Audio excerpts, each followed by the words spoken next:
ओम नमो भगवते वासुदेवाय नमः।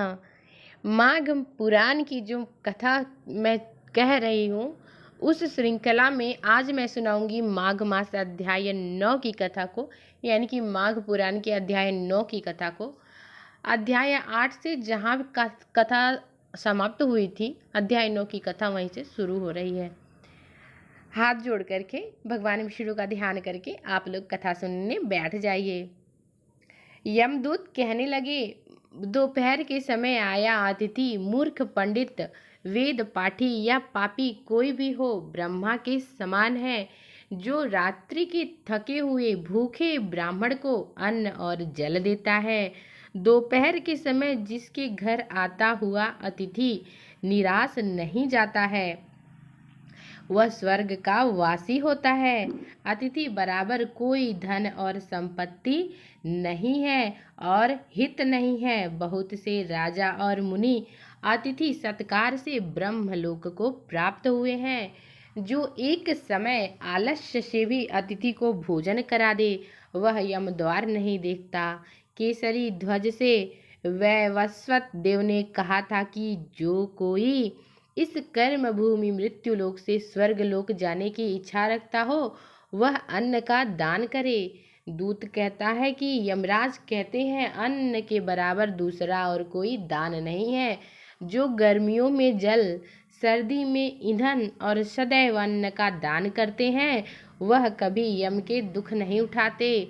जो अपने किए हुए पापों का प्रायश्चित करता है, वह नरक को नहीं देखता, और प्रायश्चित न करने वाला मनुष्य नरक में जाता है। जो काया, वाचा और मन से किए हुए पापों का प्रायश्चित करता है, वह देव और गंधर्वों से शोभित स्वर्गलोक को प्राप्त होता है। जो नित्य ही व्रत, तप, तीर्थ करते हैं और जितेंद्रिय हैं, वह भयंकर यम को नहीं देखते हैं। नित्य धर्म करने वाला दूसरे का अन्न, भोजन और ध्यान त्याग दे। नित्य स्नान करने से बड़े बड़े पाप का नाश होकर वह यम को नहीं देखता है। बिना स्नान पवित्रता कैसे हो सकती है?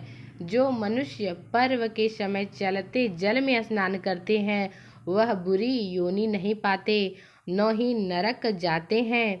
माघ मास में प्रातः स्नान करने वाले मनुष्यों को नियम पूर्वक तिल पात्र और तिल कमल का दान करना चाहिए। यमदूत कहते हैं कि हे विकुंडल, पृथ्वी, सोना, गौ आदि परम दान करने वाला स्वर्ग से नहीं लौटता।